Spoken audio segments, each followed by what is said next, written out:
morning students, and all of you know that chapter 2 in history portion going on in these days, and chapter is socialism in Europe and Russian Revolution. Socialism in Europe and Russian Revolution. Students, socialism क्या मतलब है इस शब्द का? Socialism, socialism word का मतलब होता है समाजवाद। समाजवाद का मतलब होता है जिस समाज में हर किसी को बराबरी का हक हो, जिस सोसाइटी में हर किसी को बराबरी का हक हो, उसे समाजवाद कहते हैं। जब आपने फ्रेंच रिवॉल्यूशन पढ़ा था तो आपने देखा था कि फ्रांस में क्या था, तो मोनार्क सिस्टम था। आपने ये भी देखा था कि सोसाइटी में जो 3 मेन ग्रुप्स थे, जो 3 मेन स्टेट्स थे, फर्स्ट स्टेट, सेकंड स्टेट और थर्ड स्टेट, इन लोगों का जो है प्रभुत्व था समाज में। सोसाइटी में इन लोगों का प्लेस काफ़ी ऊपर था। बाकी वहाँ के लोग काफ़ी शोषण के शिकार होते थे और उनकी स्थिति दयनीय थी। तो जब फ्रांस की क्रांति हुई, जब फ्रेंच रिवॉल्यूशन हुआ, तो यूरोप के अदर कंट्रीज में भी इस क्रांति की जो महक है, जो गंध है, वो चारों तरफ फैलने लगी। अब आप जानते हैं यूरोप में बहुत सारी कंट्रीज हैं, उसमें रसिया भी है, ब्रिटेन भी है, ऑस्ट्रिया भी है, हॉलैंड भी है, पोलैंड है, बहुत सारी कंट्रीज हैं यूरोप में, एशिया की तरह से। तो पूरे यूरोप में अब ये समाजवाद फैलने लगा, यानी कि फ्रेंच रिवॉल्यूशन के बाद सब लोग ये मानने लगे कि सबका समानता का अधिकार होना चाहिए, समाज में सबको इक्वल राइट मिलना चाहिए, और इसी समानता शब्द को समाजवाद कहते हैं। समानता मीन्स, समाजवाद मीन्स समानता। तो सोशलिज्म इन यूरोप, अब पूरे यूरोप में ये समानता, ये समाजवाद स्प्रेड करने लगा था। और यूरोप में हम स्पेशल देखेंगे रशियन रिवॉल्यूशन। रसिया जो वैसे दोनों कंट्रीज में स्प्रेड है, एशिया और यूरोप दोनों में, लेकिन यूरोप के कंटेक्स्ट में हम इसको पढ़ते हैं कि रशिया जो है में अब क्रांति कैसे हुई, यानी फ्रांस के बाद अब किसकी बारी है रिवॉल्यूशन की, तो रसिया की। तो ये समाजवाद यानी सोसाइटी में इक्वलिटी लाने के लिए फिर रसिया में भी रिवॉल्यूशन होता है, क्रांति होती है। इसका एक पार्ट मैंने आपको पढ़ाया था, जिसे मैंने आपको बताया था कि उस समय जो पूरे यूरोप में 3 टाइप्स के पॉलिटिकल पॉइंट ऑफ व्यू थे, 3 तरह के विचार थे। उसमें मैंने आपको बताया था कि रेडिकल, लिबरल और कंजर्वेटिव, जिसमें हमने पढ़ा था कि रेडिकल और लिबरल के विचारों में कुछ समानता थी तो कुछ डिफरेंसेस भी थे, कुछ इक्वलिटी थी तो कुछ डिफरेंसेस भी थे। अब इक्वलिटी क्या थी रेडिकल और लिबरल्स में? दोनों चेंजेस चाहते थे, दोनों प्रिविलेज होल्डर्स के अगेंस्ट थे, समाज में बदलाव चाहते थे। लेकिन डिफरेंसेस क्या था दोनों में? तो लिबरल्स जो थे वो यूनिवर्सल एडल्ट फ्रेंचाइज नहीं चाह रहे थे, वो ये नहीं चाह रहे थे कि सबको वोट देने का अधिकार हो।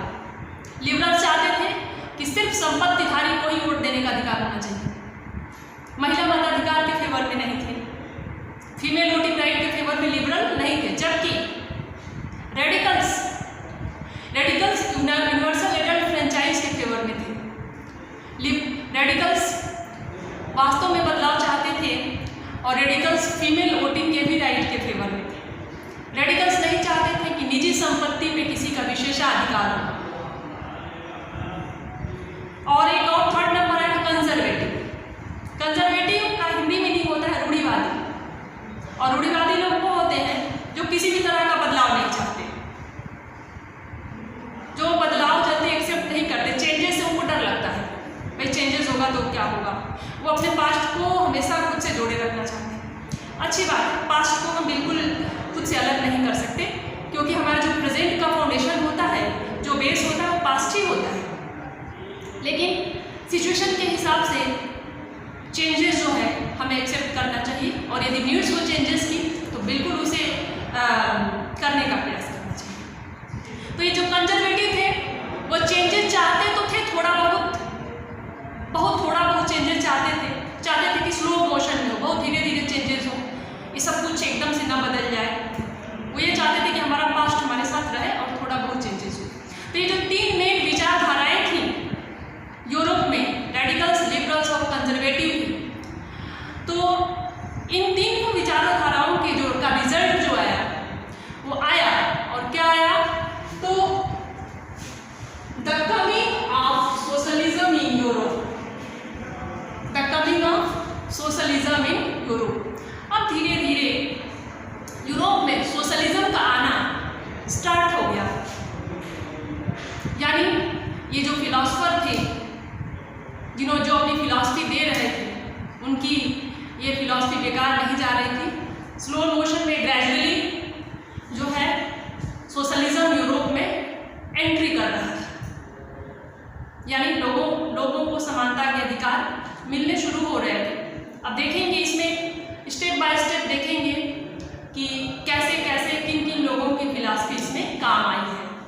तो आप देखेंगे, सबसे पहला देखेंगे, first socialist were against private property. Socialist were against private property.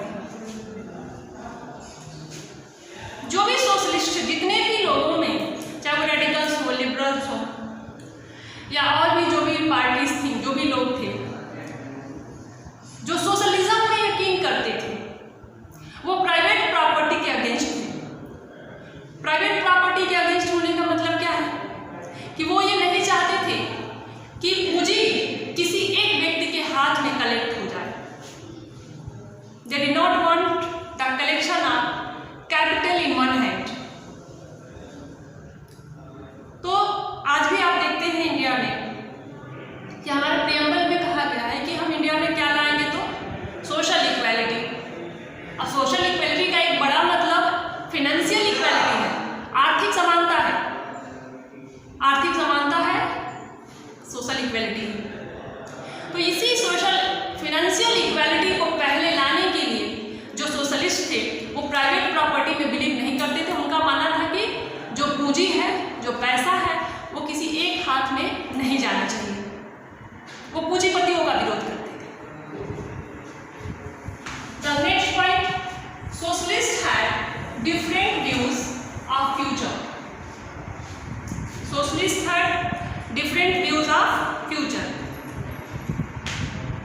जितने भी सोशलिस्ट थे उनके पास भविष्य के लिए एक अलग सा सपना था, एक अलग सा प्लान था। तो उनका सपना क्या था, उनका व्यू क्या था फ्यूचर के लिए?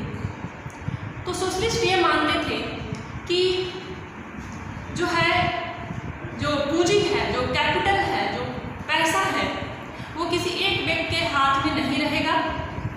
भविष्य में जो गवर्नमेंट है वो इसको अपने हैंड में ले, कंट्री के सारे लोग उस प्रोजेक्ट में मिलकर के काम करें, और जो भी प्रोडक्शन हो उसमें सबका इक्वल शेयर हो। तो इनके बड़े अलग अलग फ्यूचर, इनका व्यूज था, इनका ये सपना था कि जो है पूंजी गवर्नमेंट के हाथ में हो, कंट्री के लोग एक साथ मिलकर काम करें, और जो प्रॉफिट हो उस पर सबका इक्वल शेयर हो। अब ये जो सोशलिस्ट है उनमें एक नाम आता है रॉबर्ट ओवेन, 1771 to 1858 सोशलिस्ट थे। उनमें एक नाम किसका आता है, तो रॉबर्ट ओवेन का नाम आता है। टाइम था 1771 to 1858। ये कहाँ के रहने वाले थे, ब्रिटेन, इंग्लैंड के। और इन्होंने क्या किया, leading a cooperative community new harmony in USA. इन्होंने 1858 में एक कोऑपरेटिव कम्युनिटी बनाई यूएसए में, जिसका नाम था new harmony in USA. Indiana में था, new harmony in Indiana Indiana, इसको एस्टैब्लिश किया था यूएसए। यानी ये जो कोऑपरेशन था रॉबर्ट ओवेन का, वो एक सामूहिक कोऑपरेशन था, जिसमें लोग मिलके काम कर रहे थे और सबका इक्वल शेयर बन रहा था। ठीक है, हालांकि ये भी एक पूंजीपति, Robert Owen was also an capitalist. Okay students, अब इन सोशलिस्ट में जो दूसरा एक और नाम आता है वो है Louis Blanc in France. Louis Blanc in France. अब ये जो रॉबर्ट ओवेन थे वो तो इंग्लैंड के थे, उन्होंने एक cooperation, harmony cooperation in India का बनाया था यूएसए में, इसमें सब लोग मिलकर काम कर रहे थे और सबका इक्वल शेयर बन रहा था। अब एक दूसरे सोशलिस्ट लुईस ब्लैंक जो फ्रांस के थे, वो क्या चाहते थे? वो wanted government cooperative replace capitalist. अब जैसा कि अब मैंने आपको बताया कि जो सोशलिस्ट थे उनका एक ड्रीम क्या था, एक सपना क्या था, तो वही सपना इनका भी था कि वो चाहते थे कि गवर्नमेंट जो अपना कोऑपरेटिव्स बनाए, और कैपिटलिस्ट को रिप्लेस कर दे। यानी जो पूंजीपति हैं, जितने भी बड़े बड़े लोग हैं जिनके पास बहुत पैसा है, उस पैसे को गवर्नमेंट अपने हाथ में ले और एक कोऑपरेटिव्स बनाए, एक पब्लिक कोऑपरेटिव्स बनाए, जिसमें सभी लोगों का इक्वल शेयर हो, सब लोग मिलके काम करें और जो प्रोडक्शन हो सब पे उसका इक्वल राइट हो। जैसा मैंने आपको पहले भी बताया, वही ये जो लुईस ब्लैंक थे, फ्रांस के रहने वाले थे, वो गवर्नमेंट से ये चाह रहे थे वो कोऑपरेटिव बनाए और कैपिटलिस्ट को रिप्लेस कर दे, यानी पूंजीपतियों का अंत कर दे। एक ऐसी व्यवस्था बनाए जो सरकार के हाथ में हो, जिसमें देश के हर, जिसमें कोई मालिक और कोई मजदूर ना हो, सभी लोग वर्कर हैं, कोई भी मालिक या कोई मजदूर न रहे। अब एक और फिलोसफर आते हैं, बड़े फेमस फिलोसफर है ये समाजवाद के, सोशलिस्ट के। He was a very famous socialist, Karl Marx. Time was 1818 to 1883, and one more, Friedrich Engels. Karl Marx and Friedrich Engels, 1820 to 1895. These both philosophers of Russia wanted that the society will completely remove from capitalist. अब ये Karl Marx और Frederick जो angles थे, ये भी यही चाहते थे कि इनका मानना ये था कि देखिए क्या होता है कि किसी भी फैक्ट्री में, किसी भी कारखाने में जो पूंजीपति होता है, कैपिटलिस्ट होता है, वो अपनी पूंजी लगाता है, वो सिर्फ अपनी पूंजी लगाता है और उसमें काम करते हैं मजदूर दिन रात मेहनत करके, दिन रात पसीना बहा के उस पूंजीपति के पूंजी को आगे बढ़ाने का प्रयास करते हैं। उसको बेनिफिट पे बेनिफिट होता जाता है और वो किसकी वजह से होता है? तो वर्कर्स की वजह से होता है। लेकिन होता क्या है? तो जिन वर्कर्स की वजह से वो आगे बढ़ रहा है, उसकी प्रोग्रेस डे बाय डे बढ़ती जा रही है, उसको उसका बेनिफिट डे बाय डे बढ़ता जा रहा है, उन वर्कर्स की कंडीशन में कोई इम्प्रूव नहीं होता। आगे बढ़ता है तो सिर्फ कैपिटलिस्ट, पूंजीपति, और वर्कर्स की कंडीशन वहीं की वहीं रह जाती है। उन बेचारों की मजदूरी कम, वर्क आवर्स अधिक, वेजेस कम, वर्क आवर अधिक, वेजेस कम, तो वो शोषण के ही शिकार होते रहते हैं। हालांकि उस फैक्ट्री, उस कंपनी का जो प्रोडक्शन लेवल है वो किसकी वजह से इंक्रीज हो रहा है? वर्कर्स की वजह से। But there is no improvement in the standard of worker life. तो ये मानना था कार्ल मार्क्स और फ्रेडरिक एंगल्स का। तो इनका ये मानना था कि जब तक इन पूंजीपतियों का पूंजी पे नियंत्रण रहेगा, तब तक मजदूरों की स्थिति ऐसे ही रहेगी, ऐसे ही वो शोषित रहेंगे, वैसे ही वो उनका स्टैंडर्ड लो रहेगा, किसी तरीके से जिएंगे, खाएंगे और मेहनत करके दिन रात फैक्ट्री को बड़ा करते हैं उसको आगे ले जाते हैं और वो पूंजीपति शान शौकत की ज़िंदगी जीता है। डे बाय डे उसका जो है प्रोग्रेस लेवल इंडिविजुअल उसका बढ़ता जा रहा है। ये मानना था कार्ल मार्क्स और फ्रेडरिक एंगल्स। तो ये तो प्रॉब्लम थी। अब इन्होंने सॉल्यूशन क्या दिया? कार्ल मार्क्स ने कहा कि इस शोषण से बचने के लिए लेबर्स को, वर्कर्स को इस शोषण से, इस कैपिटलिस्ट एक्सप्लॉयटेशन से बचने के लिए उन्हें उनसे लड़ाई करनी पड़ेगी। इस सत्ता को उखाड़ के फेंकना पड़ेगा, यानी पूंजीपति व्यवस्था का अंत करना पड़ेगा। तब जाके मजदूरों की स्थिति सुधर सकती है। और उन्हें विश्वास था कि यदि कैपिटलिस्ट और वर्कर्स की लड़ाई होती है, कॉन्फ्लिक्ट होता है उनके बीच में, तो जीत किसकी होगी? वर्कर्स की होगी। क्योंकि वो जानते थे बिना वर्कर्स के फैक्ट्री जीरो है। कैपिटलिस्ट का कैपिटल रखा रह जाएगा यदि वर्कर्स उसमें काम नहीं करेंगे। तो ये विचार थे कार्ल मार्क्स और फ्रेडरिक एंगल्स। अब जितने सारे सोशलिस्ट के विचार आते गए, उन्होंने अपने क्रांतिकारी, अपने रिवॉल्यूशनरी थॉट्स जो है वो देते गए, प्रचार करते गए, उसको कैंपेन करते गए। तो और भी लोग इसमें इन्वॉल्व होते गए और सोशलिज्म के लिए सपोर्ट बढ़ता गया। जैसा कि मैंने आपको सोशलिज्म का मीनिंग स्टार्टिंग में ही बता दिया कि समाज में सबका बराबरी का स्थान ही सोशलिज्म होता है। The equal place of every civilians in the country is called socialism. तो अब सपोर्ट फॉर सोशलिज्म, बहुत सारे सपोर्ट भी होने लगे सोशलिज्म के लिए। ये इतना अच्छा आइडिया था, ये बहुत अच्छा विचार था। ऑब्वियसली हम सब जो है, हम सबका अधिकार है, हम सब जीवन का अधिकार लेके आते हैं, एक अच्छा जीवन जीने का अधिकार लेके आते हैं प्रकृति से। तो इसे कोई छीन नहीं सकता, नहीं हमें छीनने देना चाहिए। तो आइए देखते हैं। तो सपोर्ट फॉर सोशलिज्म में by the 1870 socialism spread in all Europe. अब देखिए सपोर्ट इतना मिला सोशलिज्म के लिए कि बाय द 1870 तक सोशलिज्म पूरे यूरोप में स्प्रेड कर गया, पूरे यूरोप में फैल गया। ये विचार बहुत आग की तरह फैला, लोगों को बहुत पसंद आया और most of the civilians accept this theory, these thoughts, and they wanted to modify their life by this philosophy. So पूरे यूरोप में फैल गया सोशलिज्म का आइडिया। अब इंग्लैंड और जर्मनी में क्या किया? Setup fund for help workers.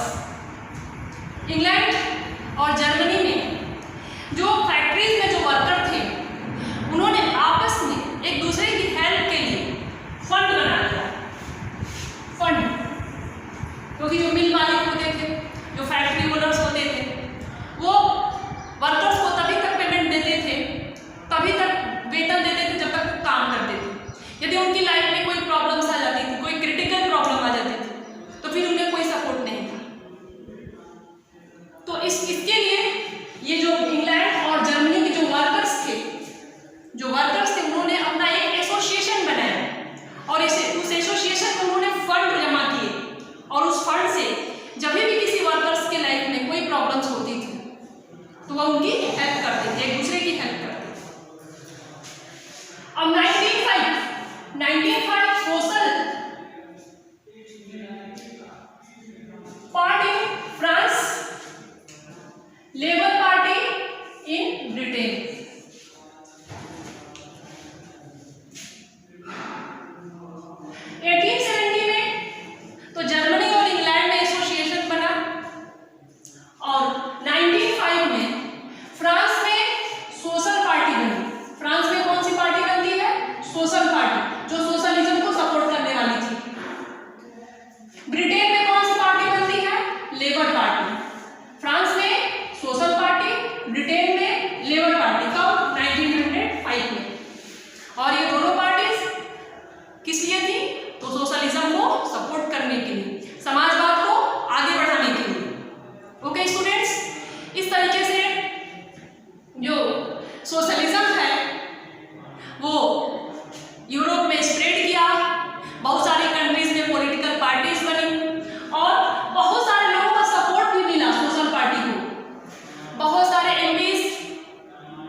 लेकिन